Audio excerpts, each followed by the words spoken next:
Un cordial saludo, tengan todos bienvenidos nuevamente a nuestra sección de lectura. Hoy vamos a leer el documento 149 de nuestro libro de Urantia.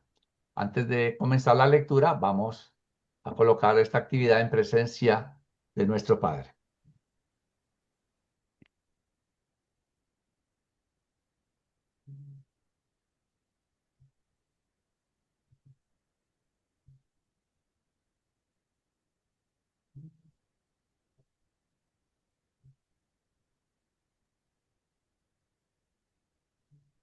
Muy bien, vamos entonces a iniciar. Documento 149, la segunda gira de predicación. La segunda gira de predicación pública en Galilea comenzó el domingo 3 de octubre del año 28 y prosiguió durante casi 3 meses, llegando a su fin el 30 de diciembre. Participaron en este esfuerzo Jesús y sus 12 apóstoles, asistidos por el grupo recientemente reclutado de 117 evangelistas y por numerosos otros interesados. En esta gira visitaron Gadara, Tolemaida, Jafia, Dabarita, Megiddo, Jezreel, Escitópolis, Tariquea, Hipos, Gamala, Betsaida, Julias y muchas otras ciudades y aldeas. Ese domingo, por la mañana, antes de partir, Andrés y Pedro pidieron a Jesús que asignara personalmente el cometido final a los nuevos evangelistas. Pero el maestro rehusó, diciendo que no era responsabilidad suya hacer cosas que otros podían hacer aceptablemente. Después de las debidas deliberaciones, se decidió que Santiago Zebedeo asignaría el cometido, es decir, las responsabilidades y labores que cada uno de ellos tenía que hacer. Cuando concluyó el discurso de Santiago, Jesús dijo a los evangelistas: Salid pues a hacer la obra que os ha sido encargada, y más adelante, cuando os hayáis mostrado competentes y fieles, yo os ordenaré para que prediquéis el evangelio del reino. En esta gira, solo Santiago y Juan viajaban con Jesús. Pedro y los demás apóstoles conducían una docena de evangelistas cada uno, manteniéndose en cercano contacto con ellos mientras llevaban a cabo su obra de predicación y enseñanza. A medida que los creyentes estaban listos para entrar al reino, los apóstoles les administraban el bautismo.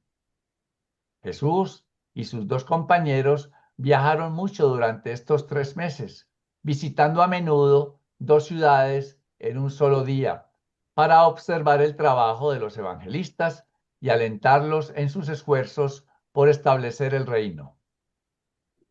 Esta segunda gira de predicación fue principalmente para que los nuevos 117 evangelistas adquirieran experiencia. A lo largo de este periodo y posteriormente hasta el último viaje a Jerusalén de Jesús y los 12, David Zebedeo mantuvo el cuartel general permanente para el trabajo del reino en la casa de su padre en Betsaida.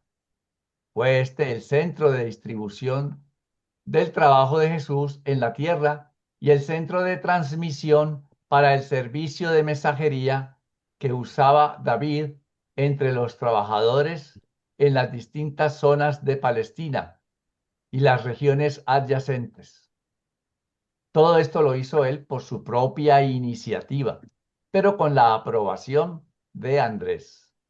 David empleó de 40 a 50 mensajeros en esta división de información de la obra del reino en rápida expansión. Mientras se ocupaba de esta función, se ganaba la vida en parte con su viejo trabajo de pescador. 1.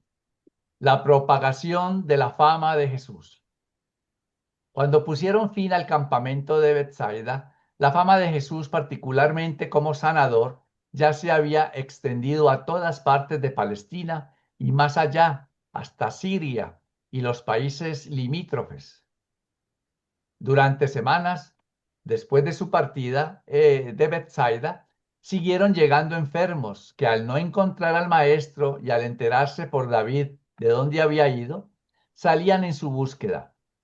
Durante esta gira, Jesús no realizó en forma deliberada ningún así llamado milagro de curación. Sin embargo, cientos de afligidos volvieron a encontrar su salud perdida y su felicidad como resultado del poder reconstituyente de la intensa fe que los impulsaba a buscar la curación. Aproximadamente en la época de esta misión, comenzaron a aparecer y continuaron apareciendo a lo largo del resto de la vida de Jesús en la tierra una serie de fenómenos peculiares e inexplicables de curación. En el curso de esta gira de 3 meses, más de 100 hombres, mujeres y niños de Judea, Idumea, Galilea, Siria, Tiro y Sidón, y del otro lado del Jordán, fueron beneficiados por esta curación inconsciente de Jesús. Y al volver a sus hogares, contribuyeron a la expansión de la fama de Jesús. Esto lo hicieron a pesar de que Jesús, cada vez que observaba uno de estos casos de curación espontánea, pedía a los beneficiarios, no se lo digan a nadie. No se nos reveló jamás exactamente qué ocurría en estos casos de curación espontánea o inconsciente. El maestro nunca explicó a sus apóstoles cómo se efectuaban estas curaciones, excepto que en varias ocasiones simplemente dijo: percibo que el poder ha emanado de mí. En una ocasión observó al tocar a un niño enfermo: percibo que la vida emanó de mí. En ausencia de una declaración directa del maestro sobre la naturaleza de estos casos de curación espontánea, sería presuntuoso de nuestra parte tratar de explicar cómo se realizaban estas curaciones, pero es lícito que registremos nuestra opinión sobre estos fenómenos de curación. Creemos que muchos de estos milagros aparentes de curación que se produjeron en el curso del ministerio de Jesús en la tierra fueron el resultado de la coexistencia de las siguientes tres influencias poderosas, potentes y asociadas. Primera, la presencia en el corazón del ser humano de una fe fuerte, dominadora y viva que buscaba con perseverancia la curación juntamente con el deseo sincero de esa curación, por sus beneficios espirituales, más bien que para la restauración del bienestar puramente físico. Segundo, la existencia concomitantemente con dicha fe humana de la gran compasión y comprensión del Hijo Creador de Dios encarnado, dominado por la misericordia, quien realmente poseía en su persona poderes creadores de curación y prerrogativas casi ilimitadas e incondicionadas por el tiempo. Tercero, además de la fe de la criatura y la vida del Creador, también debemos notar que este Dios hombre era la expresión personificada de la voluntad del Padre. Si en el contacto de la necesidad humana con el poder divino capaz de satisfacer esa necesidad, el Padre no deseaba lo contrario, los dos se volvían uno solo y la curación ocurría inconscientemente para el Jesús humano, pero era inmediatamente reconocida por la naturaleza divina de Jesús. La explicación, pues, de muchos de estos casos de curación ha de buscarse en una gran ley que conocemos desde hace mucho tiempo. Es decir, lo que el Hijo Creador desea y es voluntad del Padre Eterno, se realiza. Es pues nuestra opinión que ante la presencia personal de Jesús, ciertas formas de profunda fe humana, literal y verdaderamente eran irresistibles a que se manifestara el poder curativo de ciertas fuerzas y personalidades creadoras del universo, en ese momento íntimamente asociadas con el Hijo del Hombre. Se comprueba, pues, como hecho que Jesús frecuentemente permitía que los hombres en su presencia se curaran a sí mismos por medio de la poderosa fe personal de ellos. Muchos otros buscaban la curación por motivos totalmente egoístas. Una viuda rica de Tiro vino con su séquito para procurar la cura de sus enfermedades, que eran muchas, y siguió a Jesús por Galilea, ofreciéndole más y más dinero, como si el poder de Dios fuera algo que se vende al mejor postor. Pero ella no llegó nunca a interesarse en el Evangelio del Reino. Tan solo buscaba la curación de sus sufrimientos físicos. Muy bien, vemos cómo comienza este numeral diciéndonos que esta gira de predicación era básicamente para que los evangelistas, los 117, adquirieran experiencia, que era importante, y que después de que tuvieran esa experiencia y según los resultados que tuvieran, pues Jesús los iba a ordenar para que entonces ahí sí se dedicaran a predicar el evangelio. Y nos comenta también algo que ya habíamos dicho de la misión tan importante de David Zebedeo con su séquito de eh, emisarios y personas que enviaban pues los mensajes para que estuvieran todos comunicados. Sí, Aníbal. Eh, sí, es que la parte de que la fe puede mover montañas, como que no la entendí, pero ahora como que sí la entendí un poquito más. Y entonces, a ver si lo que entendí es correcto. Entonces se necesitan tres cosas. Una fe sincera, fuerte y que se vuelve como irresistible, porque es sincera. También se necesita la presencia del Padre, que en Jesús era como tener al Padre Universal ahí presente también. Creo que eso fue lo que entendí. Y la tercera, que si no es contrario a la voluntad del Padre, esa fe fuerte, sincera, es irresistible y ocurre la sanación porque un hijo creador tiene poderes sanadores y Jesús dejaba que eso ocurriera. Creo que eso fue lo que entendí. Bueno, Entonces me parece un proceso bien lo interesante. lo de mover, la fe mueve montañas, no recuerdo que haya leído eso allí, eso tal vez está en otra parte, pero recordemos que es montañas de dificultades. Siempre en la Biblia quedó como mover montañas y toda la vida uno se imagina que es una montaña literal, una montaña. Yo aquí al frente de mi casa tengo una pequeña montañita y si yo a esa montañita le digo, mira, tengo fe y le digo que se mueva para allá, la montaña se va a mover. Eso no es así, eso no es. En el libro Durantia nos com- complementa eso y ya lo leeremos en su momento. Es montañas de problemas, ¿no? Muchos problemas. Entonces, esas montañas de problemas y dificultades son las que podemos mover, no montañas de tierra y literales, no. Eso por un lado, como un paréntesis. Ahora, con relación a los 3 puntos, esos 3 puntos nos explican es por qué se daban esas curaciones aparentemente, pues, de manera inconsciente, ¿no? Y entonces, por eso la segunda parte es la que tiene que ver con Jesús, porque la primera nos dice que las personas tenían una fe, pues, estaban convencidas que con solo ver a Jesús, con solo tocarlo, con solo mirarlo, se iban a sanar, tenían esa fe. Esa parte es importante.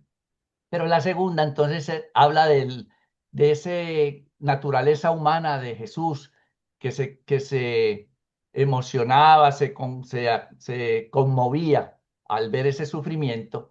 Y entonces, de alguna manera, eso activaba como esa sanación. Y la tercera es la base de todos. Si ese deseo de Jesús estaba de acuerdo con la voluntad de su Padre, enseguida eso se hacía. Porque lo que un hijo creador, no nosotros, nosotros somos hijos de Dios, pues nosotros no somos hijos creadores.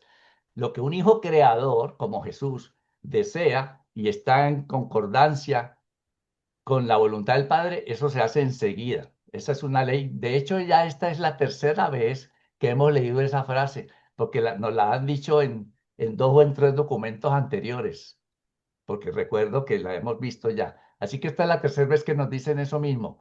Lo que un hijo creador desea y está acorde con la voluntad del Padre, eso, póngale la firma, como se dice, se hace enseguida sin ningún problema. Entonces, por eso era que ocurrían esos milagros que Jesús, pues de alguna manera se asombraba y sentía como que un poder salía de él. Sí, eso nosotros no lo podríamos aplicar en nuestra vida hoy en día. El primer punto sí, porque tenemos que tener fe, claro que sí, pero nosotros no somos hijos creadores, ahí tenemos que acudir en petición, en oración, para que entonces, si todo está de acuerdo con la voluntad del Padre, se nos pueda dar el milagro. Esto tiene que ver con el tema que hablábamos la semana pasada con Aníbal, que a veces sí y a veces no, ¿verdad? Que porque a veces sí pasa el pedido que hacemos a Dios, se nos concede y otras veces entendemos que no se nos concede por lo menos como nosotros lo pedimos. Pero quizás si se nos concedió de otra manera que por estar enfocados mirando por aquí, porque esto es lo que yo quiero, no veo las otras formas alrededor, como se han hecho cosas maravillosas, porque estoy allí como los caballos con esto aquí que no me deja ver para los lados y estoy enfocado con eso es lo que yo quiero, así, así, así, como yo digo, y no veo el resto. Entonces a veces tenemos que quitarnos eso y ver que la respuesta puede ser muy diferente a como nosotros la pensábamos y posiblemente, estoy seguro, mucho mejor. Así que entonces es importante la fe, sin fe no hay nada. Pero entonces, para continuar, los dejo ahora con Flor. Adelante, Flor. Muchas gracias, Carlitos. Bien. 2. La actitud de la gente. Jesús comprendía la mentalidad de los hombres, sabía lo que había en el corazón del hombre y si sus enseñanzas hubieran quedado tal como él las había impartido, sin más comentario que el de la inspiración proveniente de la interpretación de su vida en la tierra, todas las naciones y religiones del mundo habrían abrazado rápidamente el Evangelio del Reino. Los esfuerzos bien intencionados de los primeros seguidores de Jesús por adaptar sus enseñanzas para que fueran más aceptables a ciertas naciones, razas y religiones, solo resultaron en que dichas enseñanzas fueran menos aceptables para todas las demás naciones, razas y religiones. El apóstol Pablo, en sus esfuerzos por presentar las enseñanzas de Jesús bajo una luz favorable a ciertos grupos de su época, escribió muchas cartas de instrucción y admonición. Otros instructores del Evangelio de Jesús hicieron lo mismo, pero ninguno de ellos pensó que algunos de estos escritos serían posteriormente puestos juntos y presentados como esencia de las enseñanzas de Jesús. Así pues, aunque el así llamado cristianismo contiene más del Evangelio del Maestro que ninguna otra religión, también contiene muchas cosas que Jesús no enseñó. Aparte de incorporar muchas enseñanzas de los misterios persas y de la filosofía griega en el cristianismo primitivo, se cometieron dos grandes errores. Primero, el esfuerzo por vincular las enseñanzas del Evangelio directamente con la teología judía, como se ilustra en la cristiana del arrepentimiento, la enseñanza de que Jesús fue el Hijo que se sacrificó para satisfacer la rígida justicia del Padre y aplacar su ira divina. Estas enseñanzas se originaron en el bien intencionado esfuerzo de hacer que el Evangelio del Reino resultara más aceptable para los judíos incrédulos. Aunque no consiguieron atraer a los judíos, se confundieron y alienaron a muchas almas honestas de todas las generaciones subsiguientes. Segundo, el segundo grave error de los primitivos seguidores del Maestro, error que todas las generaciones subsiguientes persisten en perpetuar, fue el de organizar las enseñanzas cristianas tan completamente sobre la base de la persona de Jesús. El énfasis excesivo sobre la personalidad de Jesús en la teología del cristianismo ha contribuido a oscurecer sus enseñanzas, lo cual a su vez ha hecho aún más difícil para judíos, maometanos, hindúes y otros religiosos orientales aceptar las enseñanzas de Jesús. Y nos dicen los reveladores, no queremos restarle importancia a la personalidad de Jesús en una religión que pueda llevar su nombre, pero tampoco queremos permitir que dicha consideración eclipse su vida inspirada o suplante su mensaje salvador, la paternidad de Dios y la fraternidad de los hombres. Los que enseñan la religión de Jesús deberían visualizar otras religiones sabiendo reconocer las verdades que éstas comparten, muchas de las cuales provienen directa o indirectamente del mensaje de Jesús, sin prestar excesiva atención a las diferencias. Aunque en aquella época la fama de Jesús mucho se basó en su reputación como sanador, esto no significa que siguió siendo así. A medida que pasaba el tiempo, más y más buscaban en él ayuda espiritual, pero fueron sus curaciones físicas las que tuvieron más atractivo directa o inmediatamente para la gente común. Jesús era buscado y lo buscaban más y más las víctimas de la esclavitud moral y del vejamen mental, e invariablemente les enseñaba el camino de la liberación. Los padres solicitaban su consejo sobre la crianza de sus hijos y las madres buscaban su ayuda para guiar a sus hijas. Los que estaban sentados en las tinieblas acudían a él y él les revelaba la luz de la vida. Siempre prestaba oído a las penas de la humanidad y siempre ayudaba a los que buscaban su ministerio. Cuando el Creador mismo estuvo en la tierra, encarnado en la semejanza de la carne mortal, era inevitable que ocurrieran ciertos acontecimientos extraordinarios. Pero nunca debéis acercaros a Jesús a través de estos sucesos así llamados milagrosos. Aprended a acercaros al milagro a través de Jesús, pero no cometáis el error de acercaros a Jesús a través del milagro. Y esta admonición está justificada a pesar de que Jesús de Nazaret fue el único fundador de una religión que realizó actos sobrenaturales en la tierra. El rasgo más sorprendente y revolucionario de la misión de Micael en la tierra fue su actitud para con las mujeres.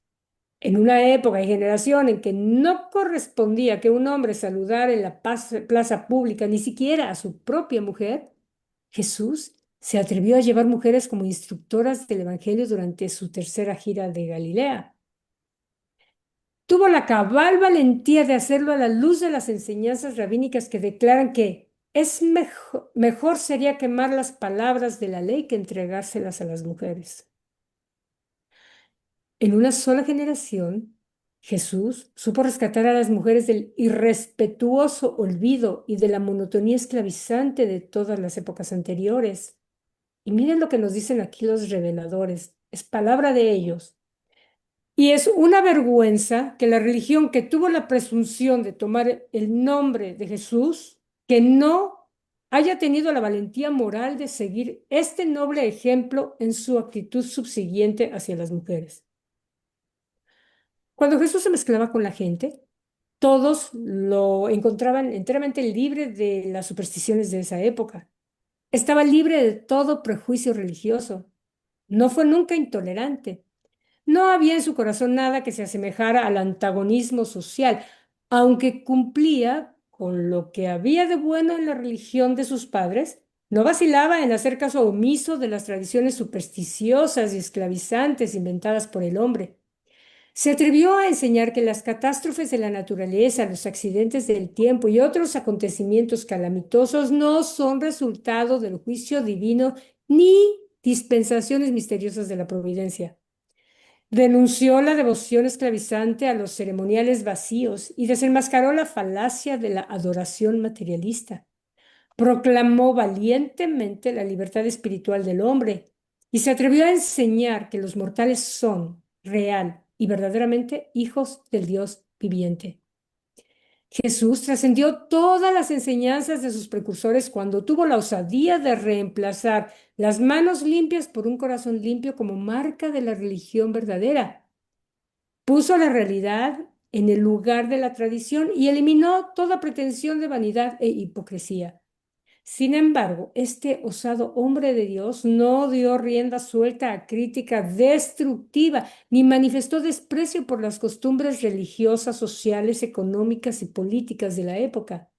Él no era un revolucionario militante, era un evolucionario progresista. Se dedicó a la destrucción de lo que era solo cuando simultáneamente ofrecía a sus semejantes aquello superior que debería de ser. Jesús recibió la obediencia de sus seguidores sin exigirla. Solo 3 de los hombres que él llamó personalmente se negaron a responder a su llamado y seguirlo como discípulos. Él ejercía sobre los hombres un poder particular de atracción sin ser dictatorial. Inspiraba gran confianza y nadie se resintió jamás de que él mandara. Tenía sobre sus discípulos autoridad absoluta, pero nadie la objetó jamás. Permitía que sus seguidores lo llamaran maestro. Todos los que conocieron al maestro lo admiraban, excepto los que tenían prejuicios religiosos muy arraigados o los que imaginaban discernir un peligro político en sus enseñanzas. Los hombres se asombraban de su originalidad y del tono de autoridad de su enseñanza. Se maravillaban con su paciencia en el trato con interesados poco instruidos y difíciles. Inspiraba esperanza y confianza en el corazón de todos los que recibieron su ministerio.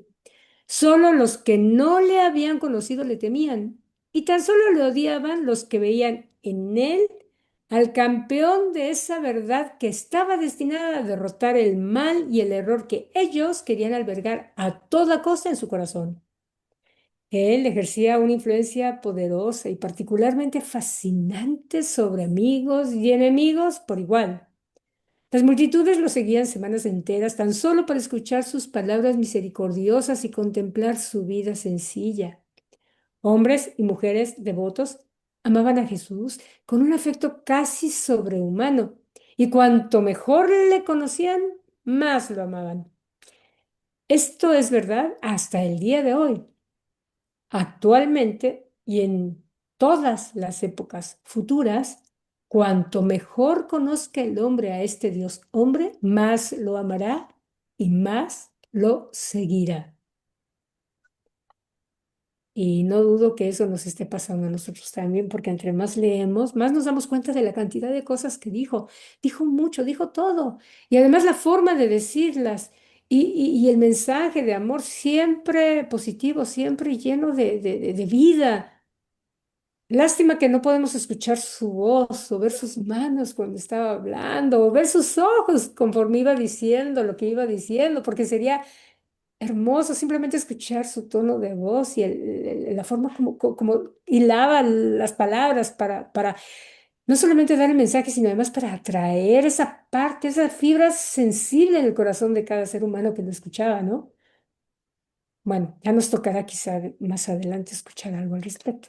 Espero, porque yo quisiera escucharlo.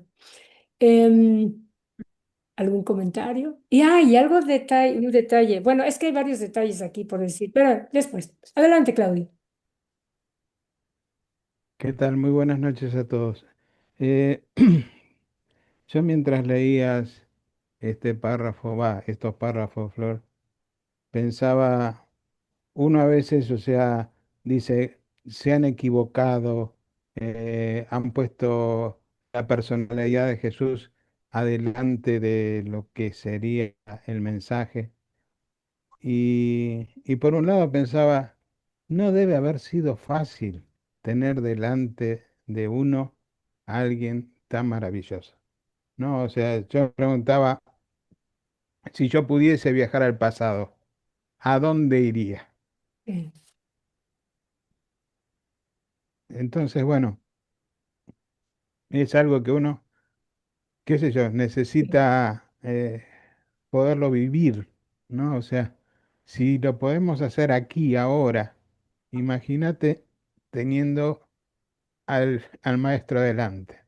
sí, increíble. Bueno, Y la verdad es que es emocionante, ¿no? Solo de pensarlo, uy, Dios mío, te hace un nudo en la garganta. Marcelo, Sí, adelante. sí, buenas noches a todos. Yo quería comentar lo siguiente. En esta sección se comenta que hay dos errores que se cometieron al divulgar las enseñanzas de Jesús. Pero también en otra parte del texto que leíste, bien, Flor, fue que Jesús fue un evolucionista progresista, dice, ¿no? Entonces, yo creo que Jesús, por supuesto, sabía que esas malinterpretaciones de lo que él dijo iban a suceder.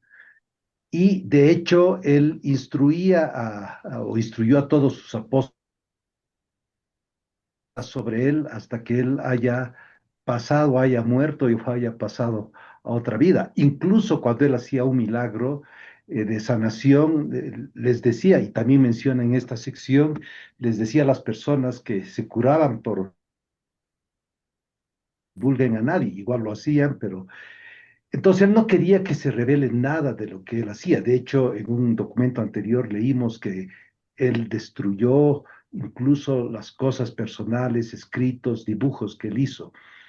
Entonces, quisiera saber cuál es su opinión sobre el hecho de que él conocía que efectivamente esta malinterpretación de sus enseñanzas iba a suceder, pero al ser un evolucionista progresista, él espera que poco a poco la gente, la humanidad, asimile sus enseñanzas y de hecho por eso es que viene esta quinta revelación. Claro, entiendo muy bien tu punto y yo creo que él, aún sabiendo que posiblemente iba a ser difícil que entendieran eso, él apostaba al libre albedrío de la gente, ¿no? O sea, él esperaba que eventualmente, aún sabiendo que podía ser difícil, que la gente entendiera el mensaje. O sea, él, él igual lo daba porque él igual era positivo en hacerlo, él igual sembraba la semilla para que se diera. Inclusive, o sea, vamos a ver después lo que hace con Judas, ¿no? En el último momento que en su cara le dice, o sea, hasta el último momento él buscó la forma de crear una nueva realidad o una nueva idea, una nueva variable que quisiera funcionar todo lo que era su enseñanza. Pero, por supuesto, pues él no podía, él, pensar por otros. Entonces, esa era parte del proceso evolucionario, del proceso de entendimiento que se llevó a cabo en ese momento. Es una lástima porque los mismos reveladores nos dicen que es una vergüenza que no hayan trascendido toda la enseñanza de él.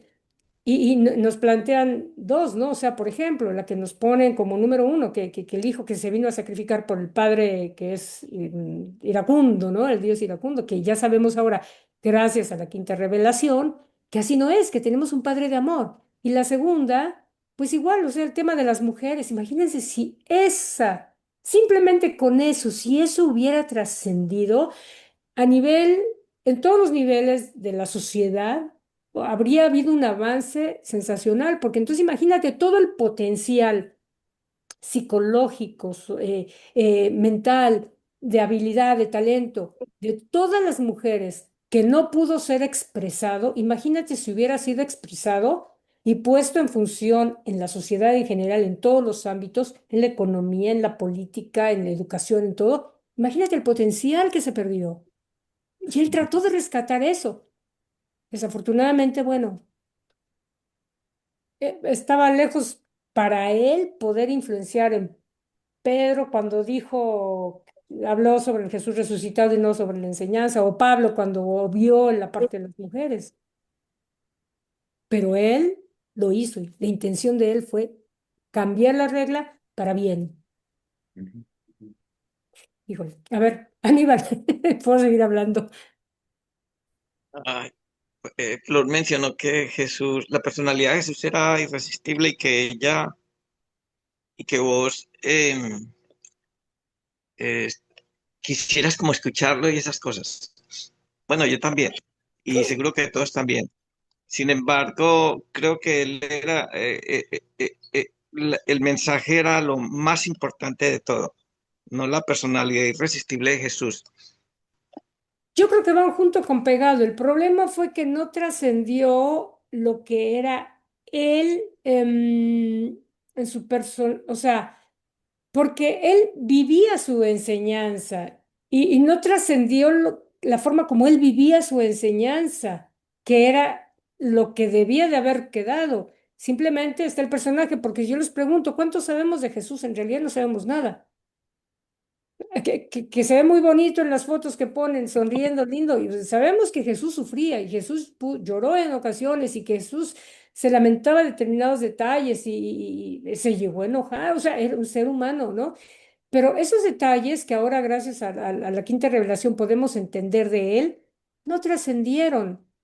Pero, por ejemplo, cosas como cómo enfrentaba los problemas, que era una enseñanza, o la forma, otro, cuando dice que de los conceptos que había, tomaba lo que era verdad, lo embellecía y eventualmente eso quitaba lo que no era parte de. Esa es una actitud, esa es una enseñanza, y eso no nos llegó. Porque verlo todo bonito, no puedes ver todo bonito si no está bonito. Mas, sin embargo, él discernía, o por ejemplo, que él era un pensador profundo, o que tocaba el arpa, eso no nos llegó. Imagínense para los músicos saber que Jesús tocaba el arpa. O sea, ¿tienes idea de lo que puede ser eso para la música? Y eso no lo sabíamos. O sea, muchos detalles que él hizo que no trascendieron, pero simplemente lo pusieron como el hijo que vino aquí a sacrificarse, enseñó cosas y por supuesto, y murió por nuestros pecados. Y resucitó al tercer día, claro, ¿no? Y bueno, detalles.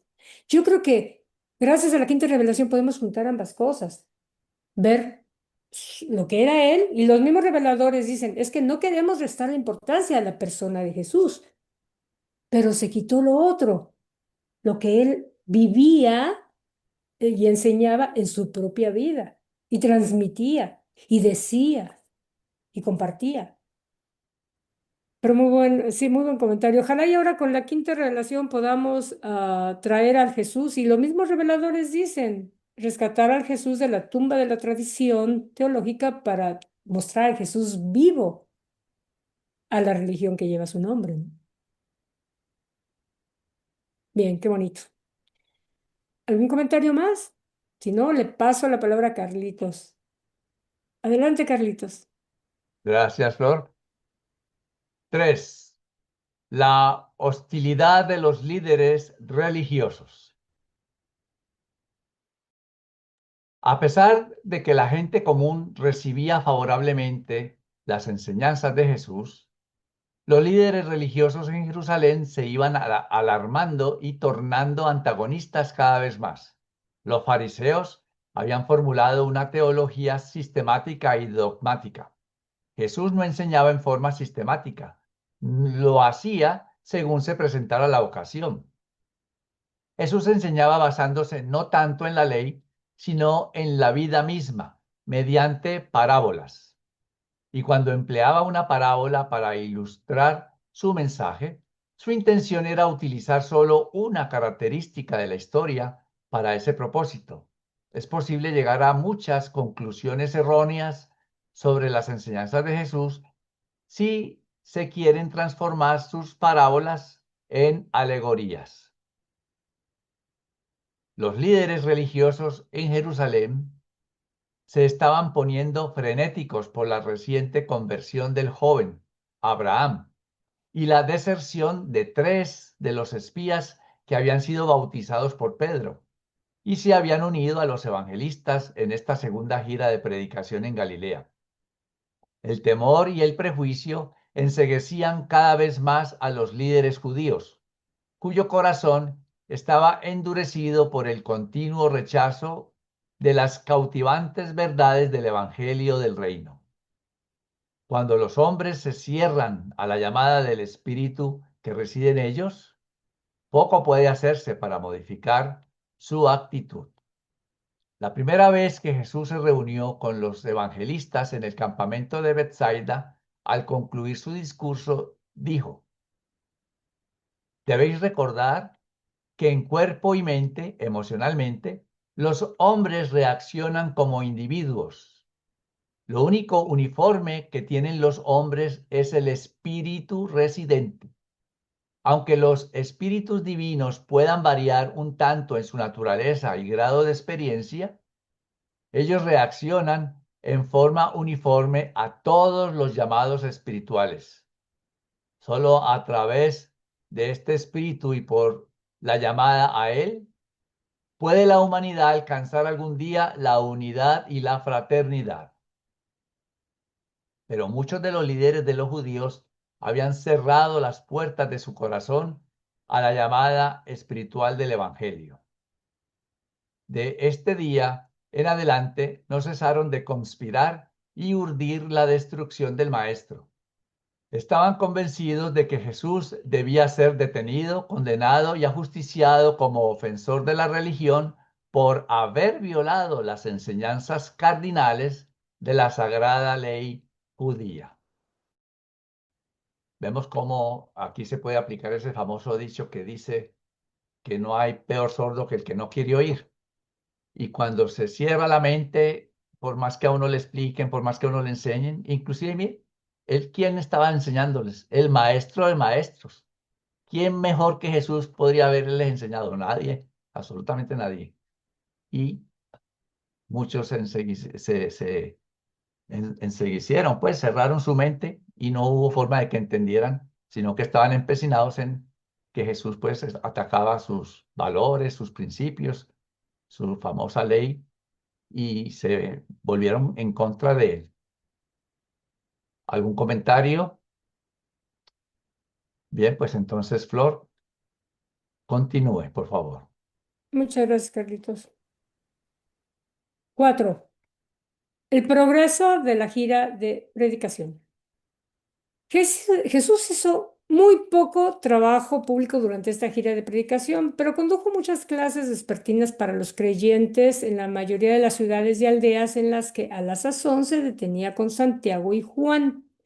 En una de estas reuniones vespertinas, uno de los evangelistas más jóvenes hizo a Jesús una pregunta sobre la ira, y el maestro, entre otras cosas, dijo en respuesta: la ira es una manifestación material que representa de manera general la medida del fracaso de la naturaleza espiritual en la tarea de ganar el control sobre las naturalezas intelectual y física combinadas.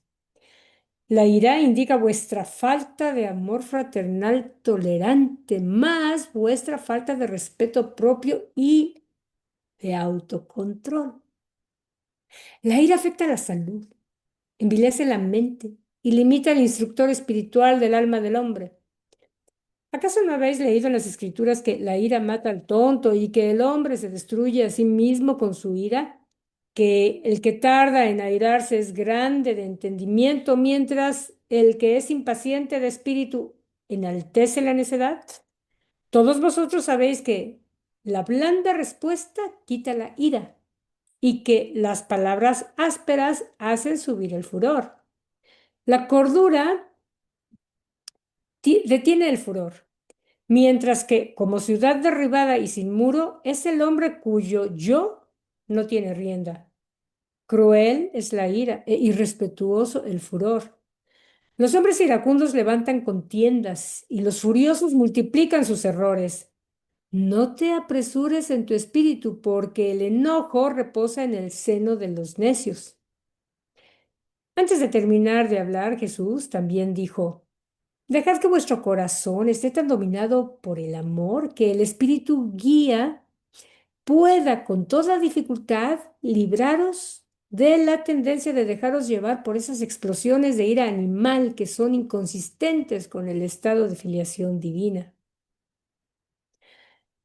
En esta misma ocasión, el maestro le habló a un grupo sobre la importancia de poseer un carácter bien equilibrado. Él reconocía que la mayoría de los hombres tienen que dedicarse al dominio de una vocación, pero deploraba el exceso de especialización, tendencia que limita la mente y circunscribe las actividades vitales. Mencionó el hecho de que toda virtud, si se la lleva a extremos, puede volverse vicio. Jesús siempre predicó la moderación y enseñó la constancia, una adaptación proporcional a los problemas de la vida. Observó que el exceso de compasión y piedad puede degenerar en una grave inestabilidad emocional, que el entusiasmo puede llevar al fanatismo. Mencionó el hecho de un ex asociado de ellos cuya imaginación lo había llevado a empresas visionarias e imprácticas. Al mismo tiempo, les advirtió contra los peligros de la monotonía inherente en una mediocridad demasiado conservadora. Luego habló Jesús de los peligros del coraje y de la fe y de cómo estos dos factores a veces llevan a un alma no reflexiva a la presunción y a la imprudencia. También mostró cómo la prudencia y la discreción llevadas a los extremos conducen a la cobardía y al fracaso. Exhortó a sus oyentes a que procuraran la originalidad, pero evitando la excentricidad, caer en la excentricidad. La comprensión no debe caer en sentimentalismo ni la piedad en beatería. Enseñó reverencia libre de miedo y superstición. No fueron tanto las enseñanzas de Jesús sobre un carácter equilibrado las que impresionaban a sus asociados, sino el hecho de que su propia vida era ejemplo elocuente de estas enseñanzas. Vivía él en medio de apremios y tempestades, pero jamás vaciló. Sus enemigos continuamente preparaban trampas, pero nunca cayó en ellas. Los sabios e instruidos trataban de hacerlo tropezar, pero nunca tropezó. Trataban de enredarlo en debates, pero sus respuestas eran siempre esclarecedoras, dignas y definitivas. Cuando interrumpían sus disertaciones con múltiples preguntas, sus respuestas eran siempre significativas y definitivas. No recurrió jamás a tácticas indignas cuando se enfrentaba con la presión constante de sus enemigos, que no vacilaban en emplear todo tipo de ataque falso, injusto y desleal.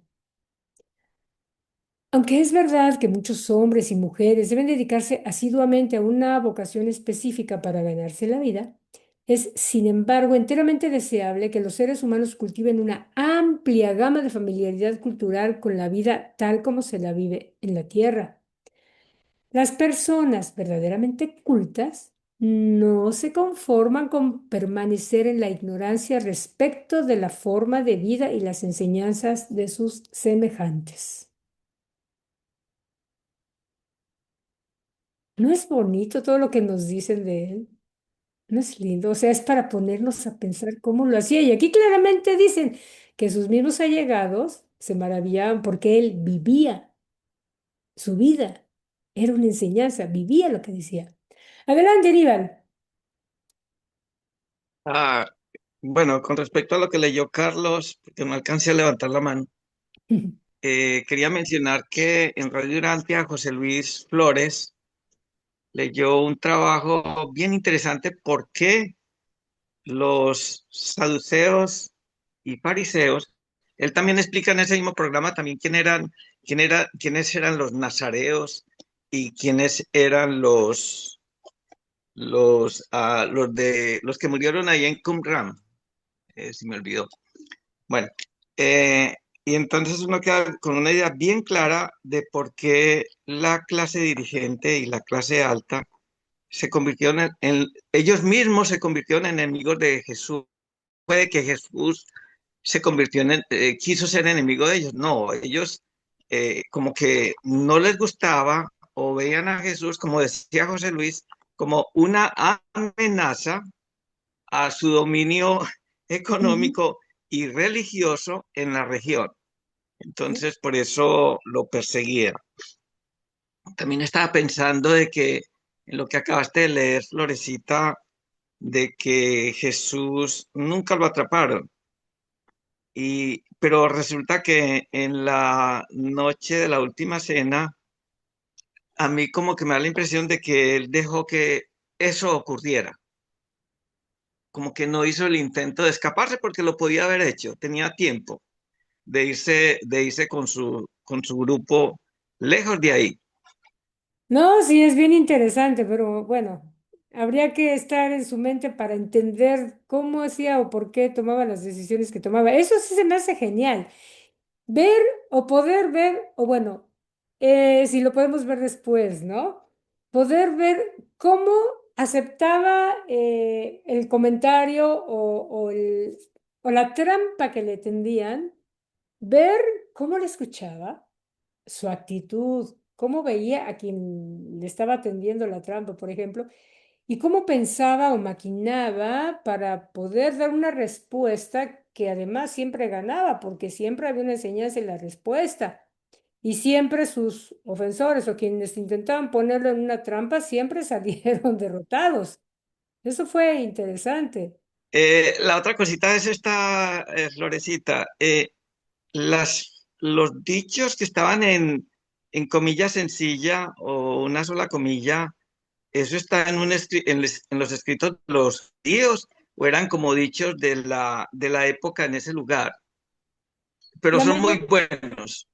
la mayoría de las cosas que vienen encomilladas son párrafos o líneas que están en la información tradicional. Está en las escrituras y te voy a decir por qué. Al principio, él mismo hace la pregunta, ¿acaso no habéis leído en las escrituras que? Y ahí viene la primera con una comilla, que la ira Claro, mata al claro. tonto, cierre la primera comilla. Así, todo lo que está en eso sí es, Jesús lo dijo, porque los reveladores nos muestran párrafos que están en las escrituras, pero Jesús también usaba las escrituras. De hecho, Jesús se conocía perfectamente bien todas las escrituras. Tan es así que él mismo usaba esas mismas palabras. Volvemos a lo mismo, lo que encontraba adecuado para usar, lo usaba, lo embellecía, lo mostraba como lección. Y lo que no, bueno, pues simplemente lo hacía a un lado o ni siquiera lo tomaba en cuenta, ¿no? Pero era impresionante la forma como él estudió las escrituras, toda la información que existía hasta ese momento y la usó del mejor modo posible, porque además era lo que sus congéneres conocían. Entonces, ¿qué mejor que usar lo que otros conocían para poderles dar su propia enseñanza, ¿no? Cuando estaba adecuada de acuerdo a lo que él quería mostrarles. Ujú. ¿Ok? Gracias. De nada, un placer. Bueno, y ahora le paso la palabra a Carlitos. Adelante, Carlitos. Gracias, Flor. 5. La lección sobre el contentamiento. Cierta vez, al encontrarse Jesús visitando a un grupo de evangelistas que trabajaban bajo la supervisión de Simón el Celote, durante su reunión de la noche, Simón preguntó al maestro, ¿por qué ocurre que algunas personas están tanto más dichosas y conformes que otras? ¿Es el contentamiento asunto de experiencia religiosa? Entre otras cosas, Jesús dijo en respuesta a la pregunta de Simón, Simón, algunas personas son por naturaleza más felices que otras. Muchísimo depende del deseo del hombre de ser conducido y dirigido por el Espíritu del Padre que reside en él. ¿Acaso no habéis leído en las Escrituras las palabras del sabio? Y aquí está citando nuevamente Jesús, por eso está esta comillita simple. Lámpara del Señor es el espíritu del hombre que escudriña lo más profundo de su ser.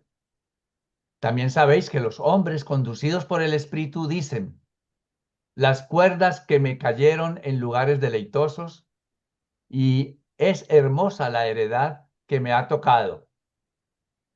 Mejor es lo poco del justo que las muchas riquezas del impío, porque el hombre bueno encuentra satisfacción dentro de sí mismo. El corazón alegre hermosea el rostro y es una fiesta constante. Mejor es lo poco con el temor al Señor que el gran tesoro donde hay turbación. Mejor es la comida de legumbres donde hay amor que de buey engordado donde hay odio. Mejor es lo poco con justicia que la muchedumbre de frutos sin derecho. Un corazón alegre es como un buen remedio. Más vale un puño lleno con descanso que ambos puños llenos con pena y aflicción de espíritu. Así que Jesús ahí dijo muchas citas de las Escrituras. Y siguió Jesús diciendo, gran parte de los sufrimientos del hombre nace de la desilusión de sus ambiciones y de las heridas de su orgullo. Aunque los hombres tienen el deber para consigo mismos de hacer lo mejor que pueden con sus vidas en la tierra, habiendo hecho ese sincero esfuerzo, deberían aceptar su destino con alegría y aplicar su ingenio a sacar el mayor provecho de lo que les tocó en suerte. Muchísimos de los problemas de los hombres se originan en el temor que alberga su propio corazón. Y aquí hay otra cita. Huye el impío sin que nadie lo persiga. Los impíos son como un mar de tempestad que no puede estarse quieto y sus aguas arrojan cieno y lodo. No hay paz, dice Dios, para los impíos. No busquéis, pues, la paz falsa y el gozo pasajero, sino la seguridad de la fe y la certidumbre de la filiación divina, que dan serenidad, contentamiento y gozo supremo en el Espíritu. Jesús no consideraba este mundo un valle de lágrimas, más bien lo consideraba la esfera donde nacen los espíritus eternos e inmortales en la ascensión al paraíso, en el valle para forjar almas. ¿Qué diferencia esta última frase? Porque siempre se nos ha enseñado que estamos en el valle de lágrimas, pero Jesús nos dice ahí, no, estamos más bien en un valle para forjar almas. Gracias a que estamos en este mundo es que podemos fortalecernos, volvernos, pues, sí, fuertes, fortalecernos en todas los ámbitos de nuestro carácter. Porque si un mundo tan maravilloso, tan fácil, todo color de rosa, todo maravilloso, y todo se nos da, imagínense cómo seríamos nosotros. Piensen ustedes nomás en eso.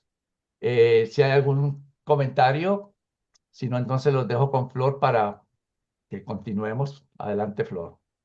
Gracias, Carlitos. 6. El temor al Señor. Fue en Gamala durante la lección de la tarde donde Felipe dijo a Jesús, Maestro, ¿por qué nos instruyen las Escrituras que temamos al Señor mientras tú quieres que contemplemos sin temores al Padre en el cielo? ¿Cómo podremos armonizar estas enseñanzas? Y Jesús replicó a Felipe diciendo, Hijitos míos, no me sorprendo de que preguntéis tales cosas. Al principio, el hombre solo podía aprender la reverencia por medio del temor. Pero yo he venido para revelar el amor del Padre, para que vosotros seáis atraídos a la adoración del Eterno por el imán del reconocimiento afectuoso de un hijo y la devoción recíproca al amor profundo y perfecto del Padre.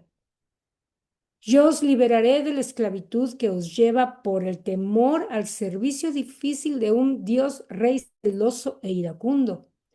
Yo os instruiré en la relación Padre-Hijo de Dios y el hombre, para que podáis ser conducidos con dicha a la adoración libre, excelsa y sublime de un Padre Dios amante, justo y misericordioso. El temor al Señor ha tenido significados diferentes a través de las épocas, partiendo del temor, pasando por la angustia y el terror, hasta llegar al respeto y a la reverencia.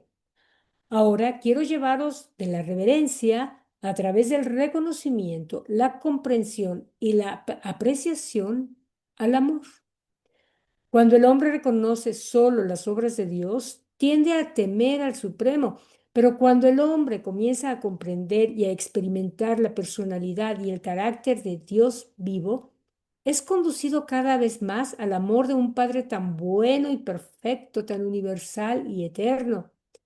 Es este cambio de la relación del hombre con Dios el que constituye la misión del Hijo del Hombre en la tierra. Los hijos inteligentes no temen a su padre para poder recibir dádivas de sus manos, pero habiendo ya recibido la abundancia de las buenas cosas donadas por los dictados del afecto del padre hacia sus hijos y sus hijas, estos hijos muy amados llegan a amar a su padre en reconocimiento sensible y apreciación de tan magnífica beneficencia. La bondad de Dios conduce al arrepentimiento. La beneficencia de Dios conduce al servicio. La misericordia de Dios conduce a la salvación, mientras que el amor de Dios conduce a la adoración inteligente y espontánea. Vuestros antepasados temían a Dios porque era poderoso y misterioso. Vosotros lo adoraréis porque es magnífico en su amor, pletórico en su misericordia y glorioso en su verdad. El poder de Dios engendra temor en el corazón del hombre, pero la nobleza y la rectitud de su personalidad originan reverencia, amor y adoración voluntaria. Un hijo cumplido y afectuoso no teme ni tiene terror de un padre, aunque éste sea poderoso y noble. He venido al mundo para poner amor en el lugar de temor, gozo en el lugar de la pena, confianza en el lugar del terror, servicio amante y adoración apreciativa en lugar de esclavitud encadenada y ceremonia sin significado. Pero aún es verdad para los que se sientan en las tinieblas que el temor al Señor es el comienzo de la sabiduría. Sin embargo, cuando la luz haya llegado aún más, los hijos de Dios serán conducidos a alabar al infinito por lo que Él es en vez de temerlo por lo que Él hace. Cuando los hijos son pequeños e impulsivos, se les debe exhortar a honrar a sus padres. Pero cuando crecen y comienzan a apreciar mejor los beneficios del ministerio y protección paterna, son conducidos a través del respeto comprensivo y del afecto cada vez más grande a ese nivel de experiencia en el que realmente aman a sus padres por lo que son, más que por lo que han hecho.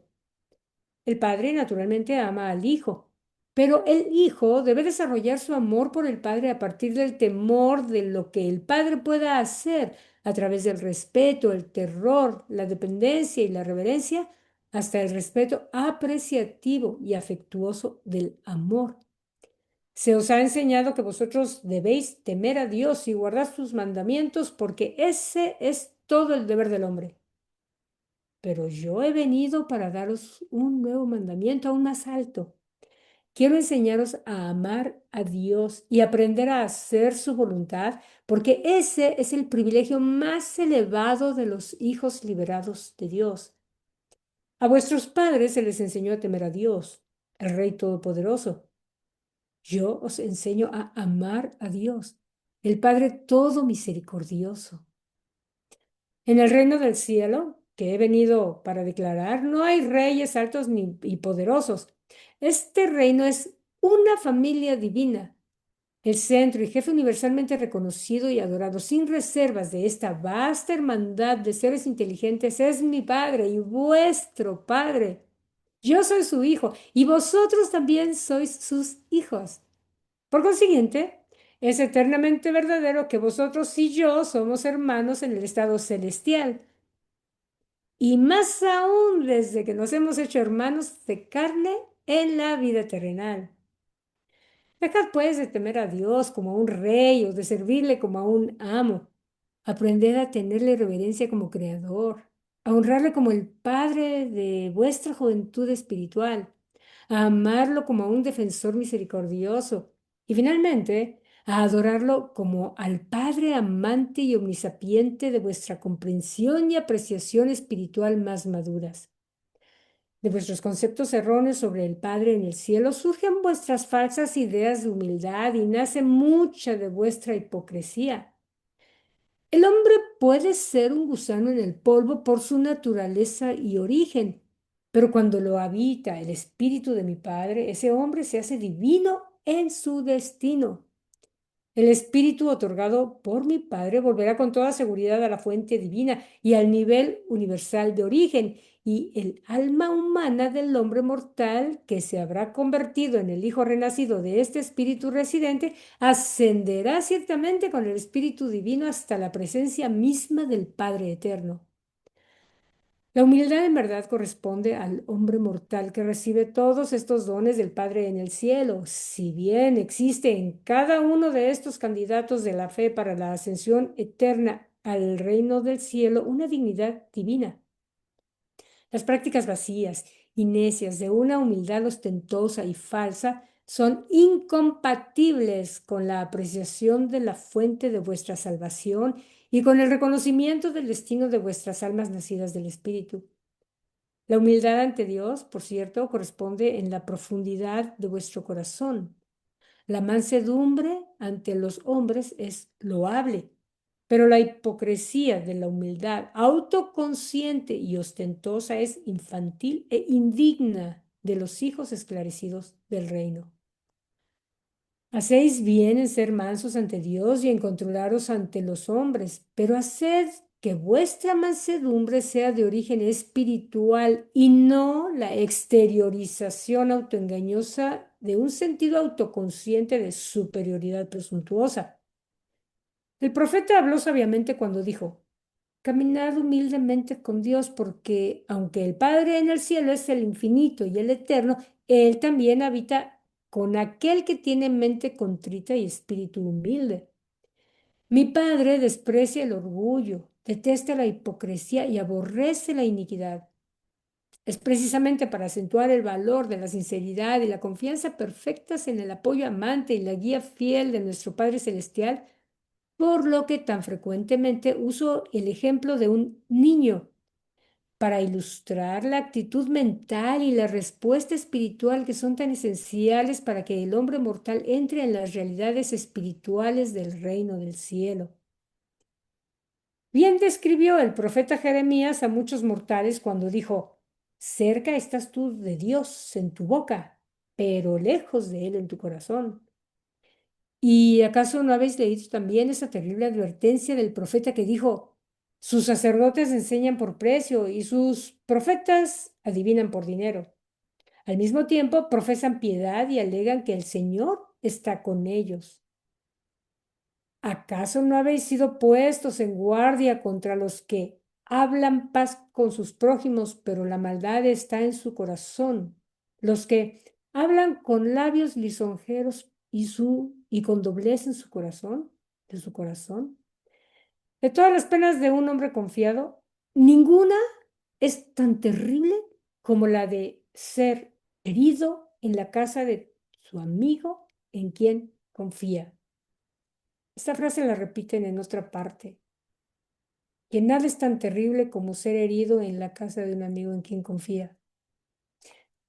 Voy a continuar con el último, el punto 7, que es muy cortito, y luego comentamos. 7. El retorno a Bethsaida.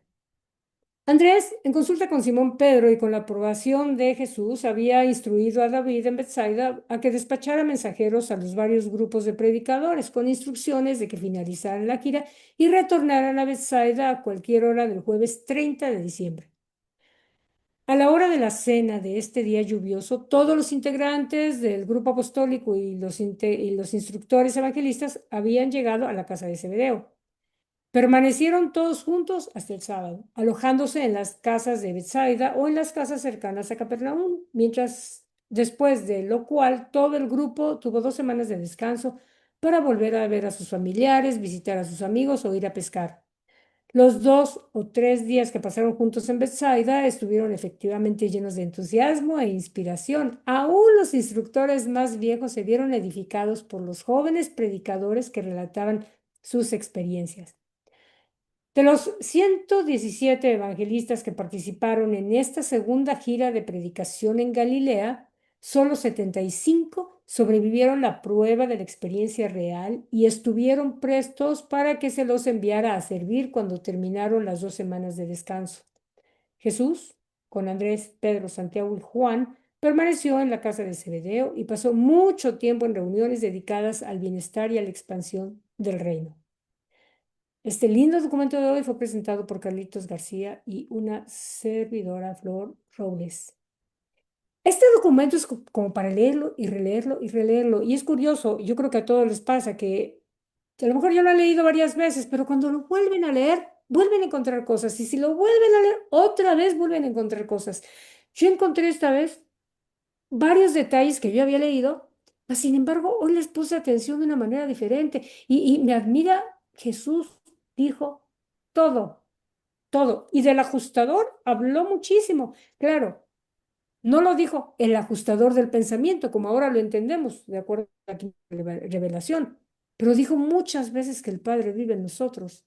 Y de acuerdo con un párrafo de este mismo documento, ya estaba escrito que alguien antes había dicho que hay un pedacito, bueno, no dijo fragmento, pero que Dios vivía en nosotros, en la mente del hombre.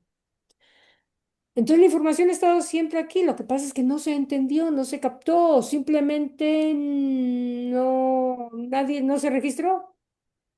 Y para eso es cada nueva revelación, ¿no? Pero a ver, adelante, Aníbal.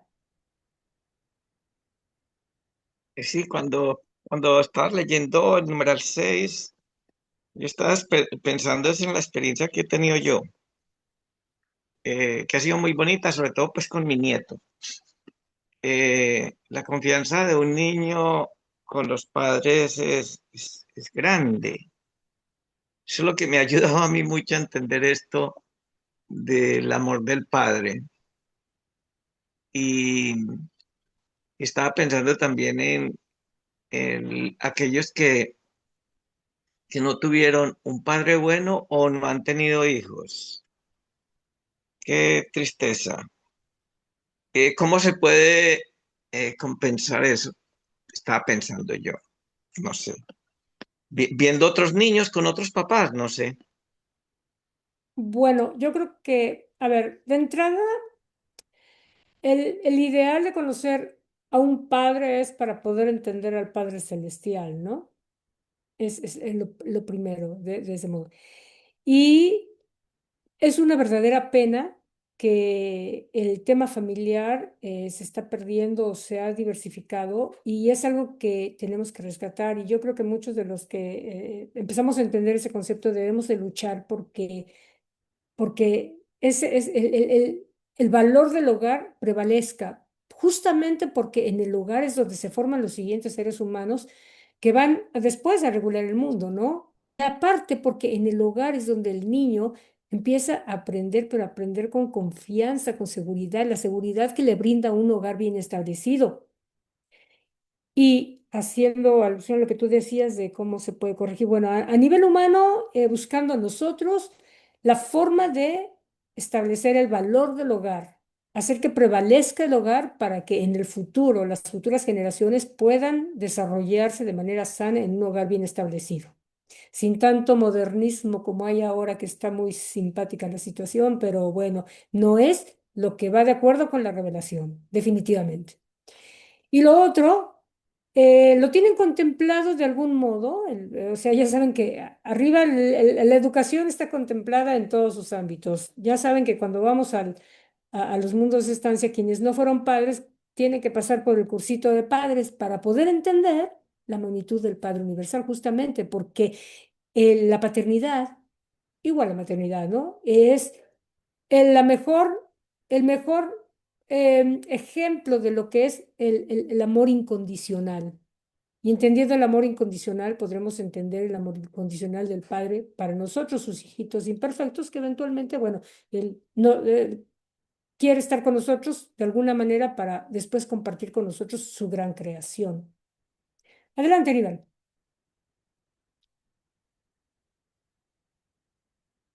Con lo que dijiste, con lo que acabas de decir, se me ocurre a mí que se podría hacer algo así como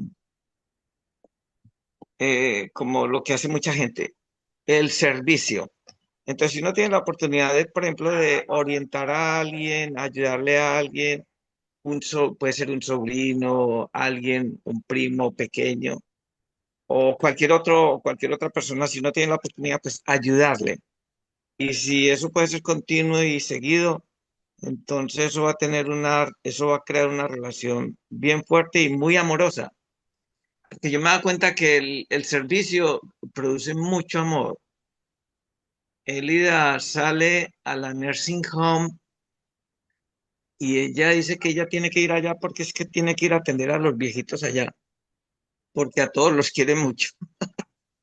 Entonces, esa es una forma el servicio como que produce mucho amor. Es lo que yo estoy como pensando. Y no, pero es el servicio desinteresado. Y de hecho, cuando tú ayudas a alguien, creo que ganas más. El que ayuda gana más que el ayudado. O sea, el ayudado solucionó algo o tuvo un detalle lindo, con lo cual le hiciste el día o fue feliz por un segundo, en fin.